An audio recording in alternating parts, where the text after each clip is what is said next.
Hello दोस्तों, स्वागत है आपका हमारे यूट्यूब चैनल याहू बाबा पे। ये हमारा सास कोर्स से रिलेटेड 23 ट्यूटोरियल है और इस कोर्स में आप सास की वाहिल डायरेक्टिव के बारे में सीखने वाले हैं। जैसा कि मैंने आपको अपने पिछले वीडियो ट्यूटोरियल में बताया था कि सास के अंदर 4 अलग अलग तरीके की कंट्रोल डायरेक्टिव्स आती हैं। उसमें से इफ एल्स, फॉर और ईच नाम की जो हमारी डायरेक्टिव्स हैं, ये हम अपने पिछले 3 वीडियोज़ में कवर कर चुके हैं। अगर आपने वो वीडियो नहीं देखी है तो मैं ऊपर आई बटन पर उसका एक लिंक दे दूंगा, जहाँ से जाके आप वो वीडियोज़ देख सकते हैं।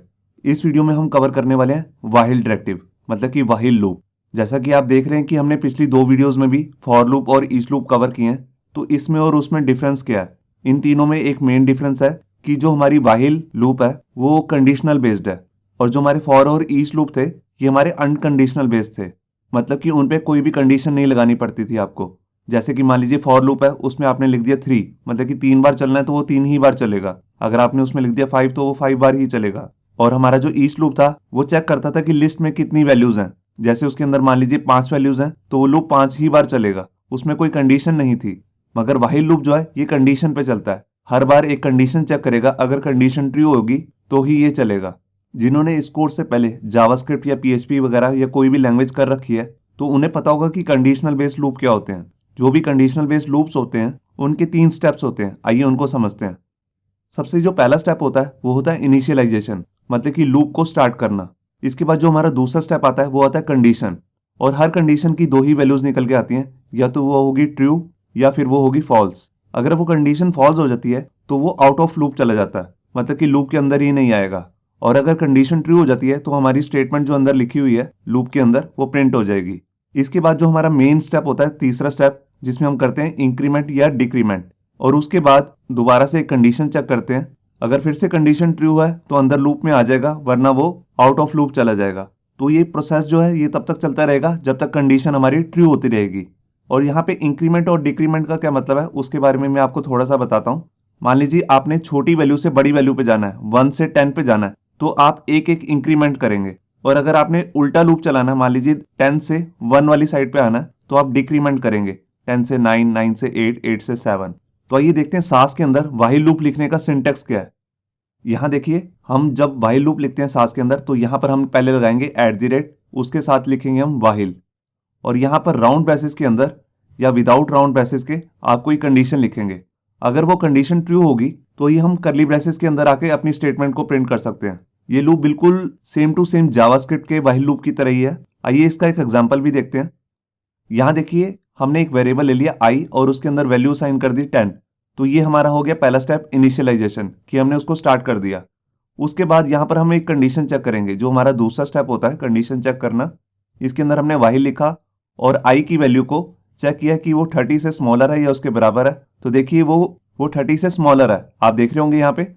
तो ये कंडीशन ट्रू होगी। अब जैसे ही कंडीशन ट्रू होगी तो ये करली ब्रेसेस के अंदर आ जाएगा और हमारी स्टेटमेंट प्रिंट हो जाएगी। ये देखिए, यहाँ पर हमने एक क्लास ले रखी है पैड हाइफन, और यहाँ पे इंटरपोलेशन का यूज किया है।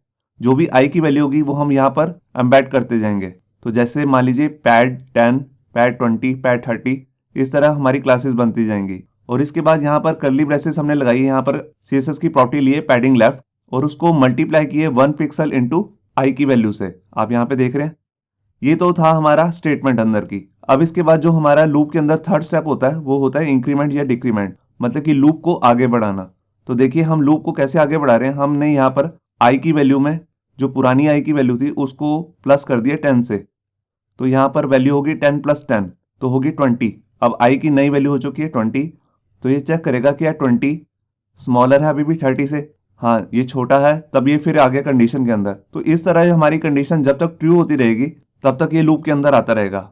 और जैसे ही मैं इस फाइल को सेव करूंगा और कंपाइल करूंगा सीएसएस के अंदर, तो हमारे को कुछ इस तरीके की आउटपुट मिलेगी। ये देखिए, यहाँ पर हमारे पास 3 क्लासेस आ चुकी हैं, पैड 10, पैड 20 और पैड 30। क्योंकि हम यहाँ पर 10-10 का इंक्रीमेंट कर रहे थे, तो देखिए 10 के बाद 20 आया, फिर 30 आया। और इसी तरह इनके अंदर की भी वैल्यू सेट हो चुकी है पैडिंग लेफ्ट की, 10 पिक्सल, 20 पिक्सल और 30 पिक्सल।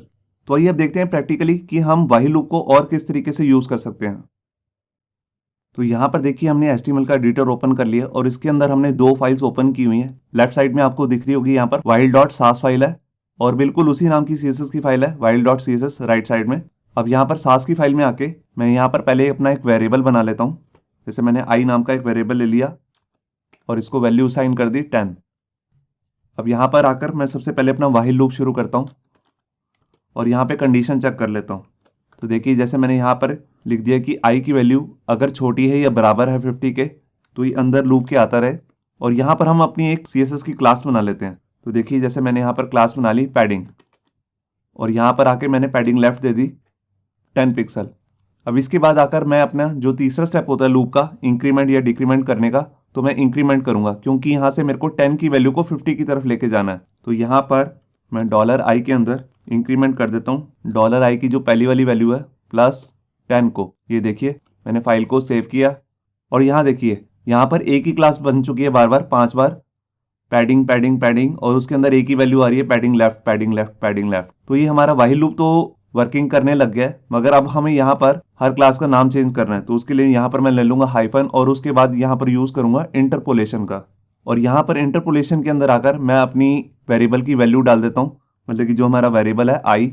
ये देखिए अब मैंने फाइल को अगर सेव किया तो यहाँ देखिए यहाँ पर क्लासेस अलग अलग आ चुकी हैं, पैडिंग 10, पैडिंग 20, पैडिंग 30, पैडिंग 40। मगर इनके अंदर आप देखिए इनके अंदर जो वैल्यू आ रही है पैडिंग लेफ्ट वो 20 ही है सब में। तो मैं उसको भी वही चाहता हूँ जो यहाँ पर वैल्यू आ रही है 30, 40, 50। तो उसके लिए मैं यहाँ पर क्या करूँगा, यहाँ पर मैं लिख देता हूँ 1 पिक्सल इंटू $i, मतलब कि जो भी $i की वैल्यू है उसको 1 से मल्टीप्लाई कर देता हूँ तो वही वैल्यू आ जाएगी यहाँ पर जो आई की वैल्यू है। अब देखिए मैंने फाइल को सेव किया तो अब यहाँ पे देखिए यहाँ पर अंदर की जो वैल्यूज़ हैं वो भी चेंज हो चुकी हैं। यहाँ देखिए 20, यहाँ पे 30 और यहाँ पे 40। तो आपने देखा कि हम कैसे वाहिल लूप को यूज़ करके एक कंडीशन के साथ हम अपने सिलेक्टर और CSS को प्रिंट कर सकते हैं। मैं इसी में आपको एक एग्जांपल और भी दिखाता हूँ। उसमें मैं यहाँ पर एक वेरिएबल ले लेता हूँ, जैसे मान लीजिए फॉन्ट साइज के लिए F साइज, और यहाँ पे वैल्यू दे देता हूँ 10।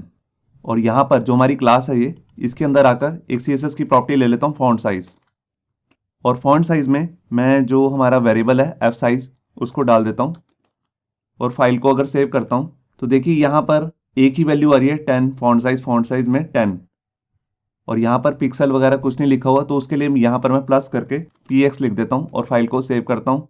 तो यहाँ पर देखिए यहाँ पर जितनी भी क्लासेस हैं सब में फॉन्ट साइज 10 पिक्सल आ चुका है, मगर अब मैं चाहता हूँ कि ये फॉन्ट साइज भी बदलता रहे और सब में जो है 2 का इंक्रीमेंट होता रहे, मतलब कि फर्स्ट वाली में 10 पिक्सल, इसमें 12, इसमें 14, इसमें 16। तो उसके लिए मैं यहाँ पे क्या करूँगा, जैसे हमारा ये इंक्रीमेंट हो रहा है उसी तरह मैं एक और इंक्रीमेंट लगा लेता हूँ फॉन्ट साइज के लिए। तो यहाँ पर मैंने ले लिया अपना वेरिएबल F साइज और इसके अंदर F साइज की जो वैल्यू है हमारे पास उसको इंक्रीमेंट कर दिया 2 से। ये देखिए मैंने फाइल को सेव किया और ये देखिए जो हमारी फर्स्ट क्लास है उसमें आ गई फॉन्ट साइज 10 पिक्सल, जो हमारी दूसरी क्लास थी उसमें आ गया 12 पिक्सल, जो तीसरी क्लास है उसमें आ गया 14 पिक्सल, और उसके बाद 16, और उसके बाद लास्ट वाली में 18 पिक्सल। तो आपने देखा कि हम वाहिल लूप का यूज़ करके मल्टीपल टास्क अचीव कर सकते हैं। होप सो आपको ये हमारा वीडियो ट्यूटोरियल अच्छा लगा होगा। अगर अच्छा लगा है तो वीडियो को प्लीज़ लाइक करना मत भूलिए। अगर आप ऐसे ही रेगुलर अपडेट चाहते हैं तो हमारे चैनल याहू बाबा को सब्सक्राइब करना मत भूलिए। Thank you.